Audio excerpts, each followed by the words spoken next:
themselves. Are you not afraid about being blackballed again? These are some power people. What do you mean again?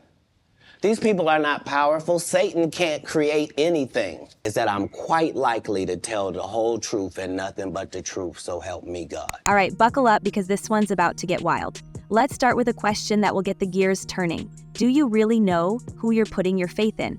No, seriously. What if some of the biggest names in religion, the ones you see on TV, hear on podcasts, or even read in best-selling books, aren't exactly who they claim to be? That's the bombshell comedian Katt Williams just dropped, and trust us, it's shaking things up in a way only Katt can. If you thought Hollywood was all smoke and mirrors, wait till you hear what he has to say about megachurches. And yeah, he's naming names with none other than Joel Osteen at the top of his list.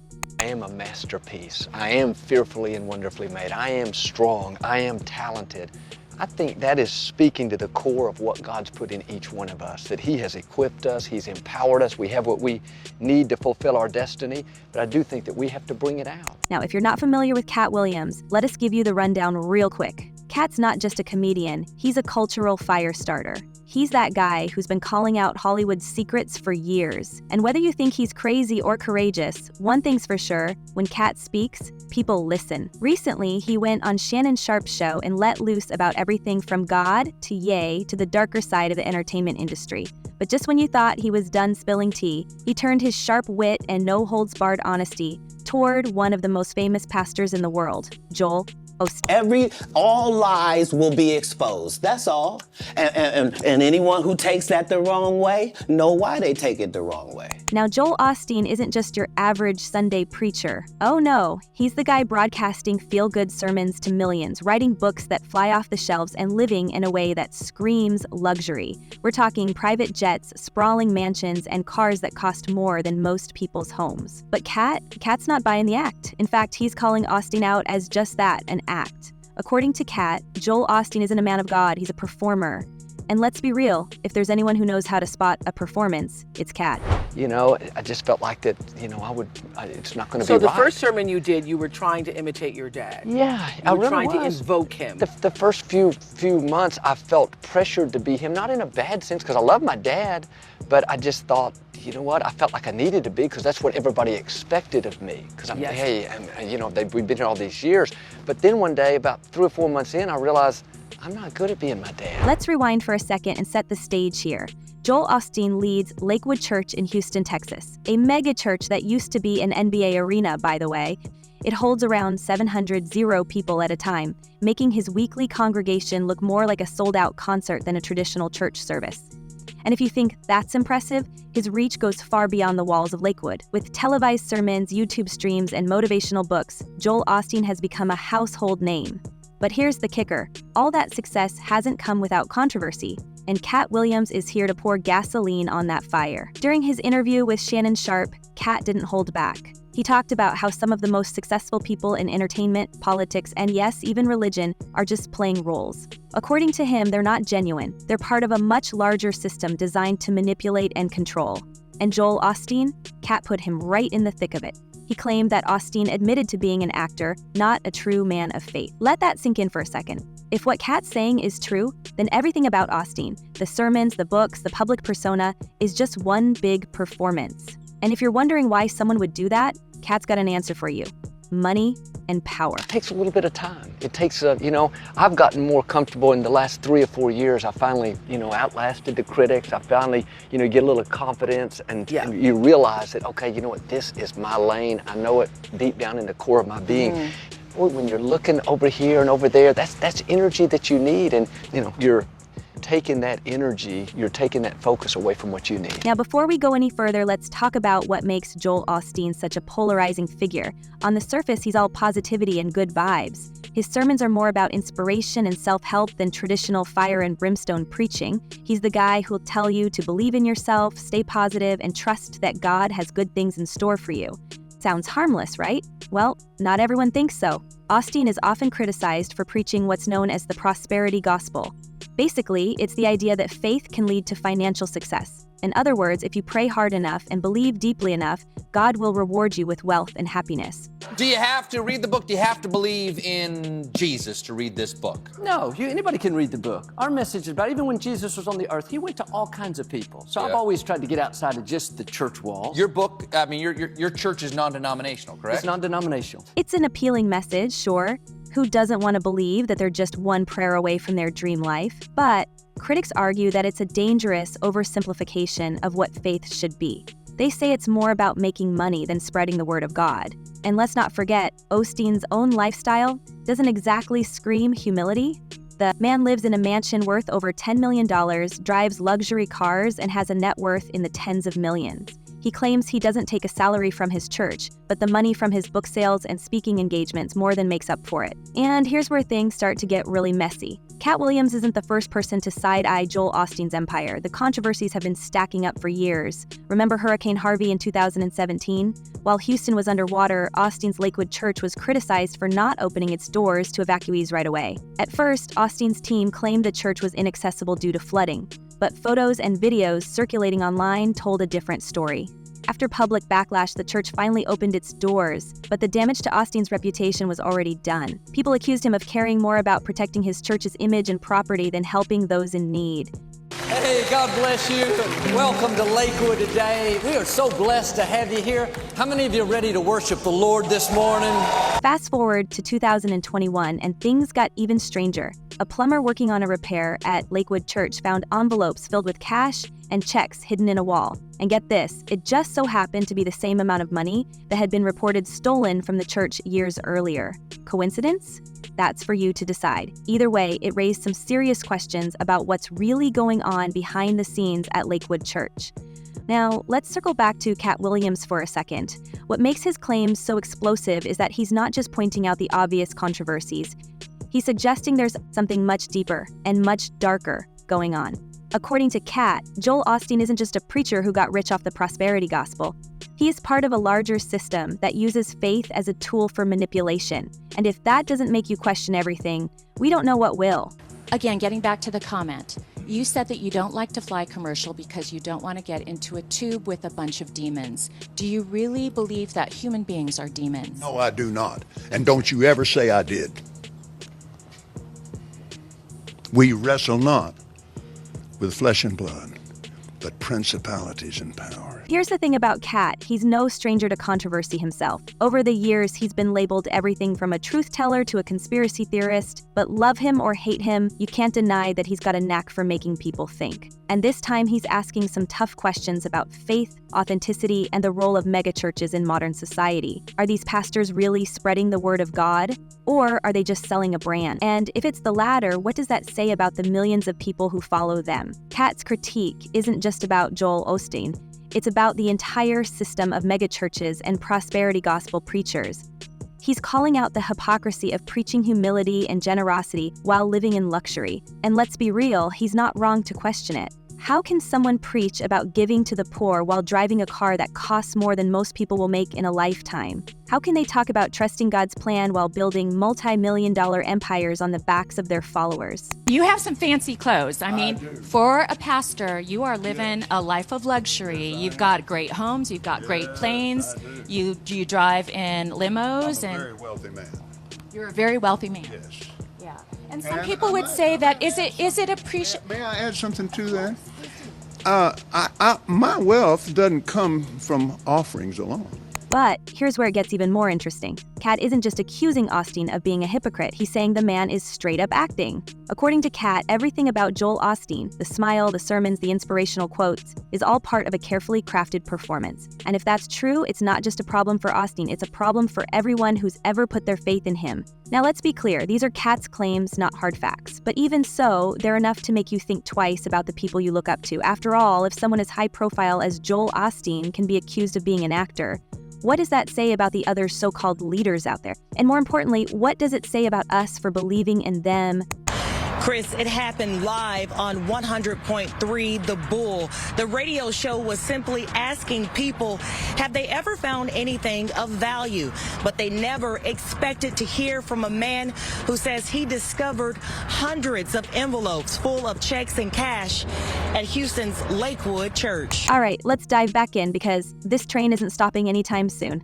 If you thought Katt Williams' claims about Joel Osteen were wild in the first half, wait until you hear how this story unfolds. The deeper you go into Osteen's world, the more cracks start to show in the shiny, polished image he's spent years building. And let's be honest, whether you're a fan of his feel-good sermons or you've been side-eyeing him for years, there's no denying the controversies surrounding him have piled up faster than donations at one of his services.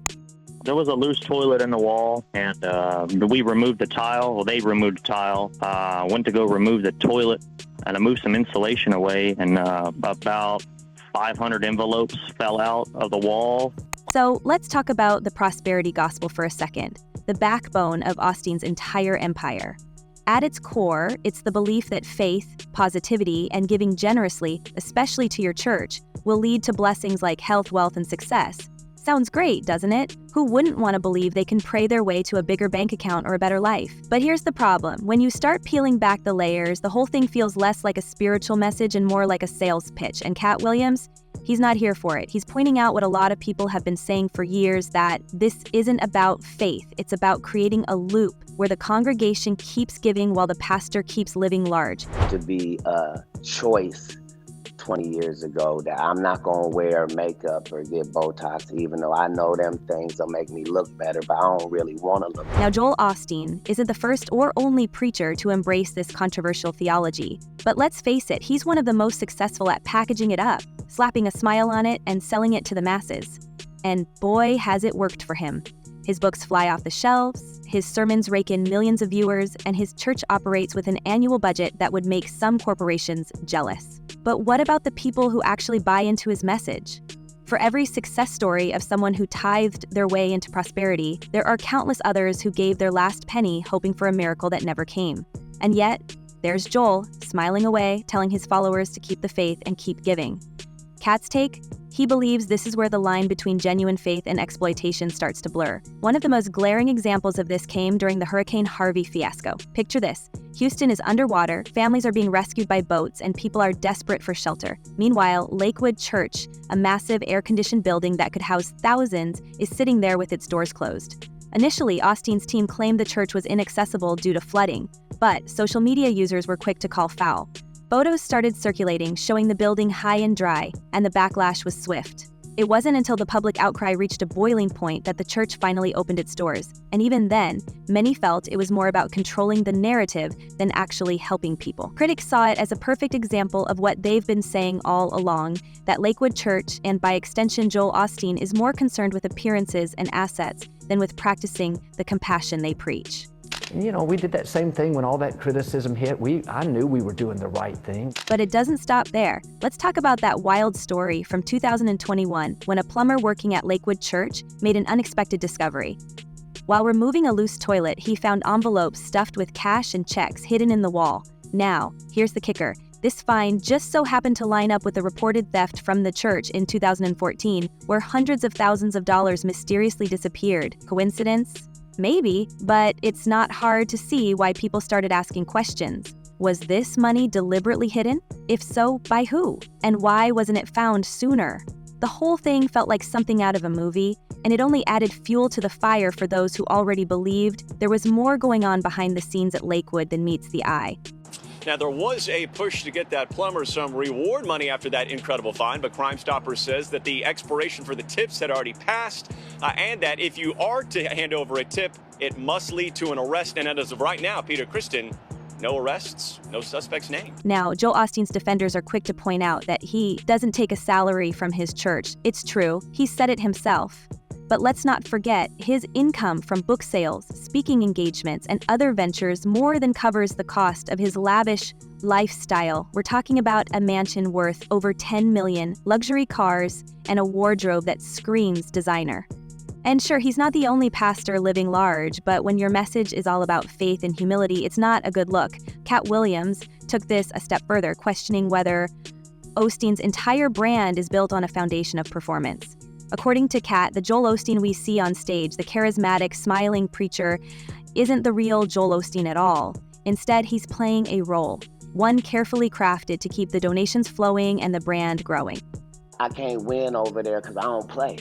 I don't participate. Like, you can't buy me, not because I'm not for sale. You can't buy me because I'm not in the store. It's different. Let's pivot for a second and talk about the broader megachurch phenomenon, because Joel Osteen isn't operating in a vacuum. Across the United States, megachurches have become a cultural and financial powerhouse. They're not just places of worship, they're businesses, complete with marketing teams, merchandise, and million-dollar budgets. And while many pastors claim their wealth is a sign of God's blessing, critics argue it's more a sign of their congregation's generosity and perhaps gullibility. Katt Williams has made it clear he sees these institutions as part of a larger system designed to exploit faith for profit. And honestly, it's hard to argue with him when you start looking at the numbers. It's for everything I'm telling you. That's why I can say them so freely. Can I need to know? You here, get your number. Thank you, sir. Thank you. Come on. Take Kenneth Copeland, for example, another big name in the prosperity gospel world. This is a man who once justified owning a private jet by saying commercial airlines are full of demons. Yes, you heard that right. Or how about Creflo Dollar, who famously asked his followers to donate millions so he could buy a new luxury jet. These stories might sound extreme, but they highlight a pattern. The leaders of these megachurches often live in a way that's completely out of touch with the realities of the people they're preaching to. And while Joel Osteen might not be as flamboyant as some of his peers, his wealth and lifestyle still raise plenty of eyebrows. I don't want you to think I don't like people. I like people fine. I just don't like people that sell people but then can't tell them the truth. But let's not forget, Osteen's appeal isn't just about his message. It's about the way he delivers it. His sermons are like motivational speeches filled with positive affirmations and feel-good anecdotes. He doesn't dwell on sin or damnation. Instead, he focuses on hope, self-improvement, and the idea that better days are always just around the corner. It's a winning formula, especially in a world where people are constantly looking for something to uplift them. But here's the thing, that positivity comes with a price. Critics argue that by avoiding tougher topics, Osteen is offering a watered-down version of Christianity, one that's more about making people feel good than challenging them to grow spiritually. And that's where Katt Williams' critique really hits home. He's not just calling out Joel Osteen, he's calling out the entire system that allows figures like Osteen to thrive. According to Katt, it's not just about one man, it's about a culture that prioritizes profit over authenticity, spectacle over substance. And whether you agree with him or not, it's a perspective that forces you to look at megachurches and their leaders in a whole new light. Now, let's take a step back and think about the implications of all this. If Katt Williams is right and Joel Osteen is more actor than pastor, what does that mean for the millions of people who look up to him? Are they being misled? And if so, what responsibility does Osteen have to set the record straight? These are the kinds of questions that make this story so fascinating and so controversial. It's still unclear how much money the plumber discovered behind the walls at Lakewood Church, but HPD and the church tell us they will continue their investigation. But here's the thing. Joel Osteen isn't going anywhere. Love him or hate him, he's a master of reinvention. Every time controversy strikes, he manages to bounce back, smiling that megawatt smile and doubling down on his message of hope and positivity. And maybe that's why he's so polarizing. For his supporters, he's a beacon of light in a dark world. For his critics, he's a symbol of everything that's wrong with modern religion. So where does that leave us? On one hand, you've got Katt Williams, a man who's built his career on speaking truth to power, calling out what he sees as hypocrisy and deception. On the other hand, you've got Joel Osteen, a preacher who's managed to turn faith into a global brand. The clash between these two figures isn't just about religion. It's about trust, authenticity, and the way we view those in positions of influence. All right, let's wrap this up. At the end of the day, this story raises more questions than it answers. Is Joel Osteen really the man he claims to be, or is he just playing a role? Are mega churches helping people, or are they exploiting them? And most importantly, what does it say about us that we're so quick to put our faith in people who might not deserve it? Let us know what you think in the comments, and as always, stay tuned for more stories that dig deeper into the worlds of faith, fame, and everything in between. Until next time.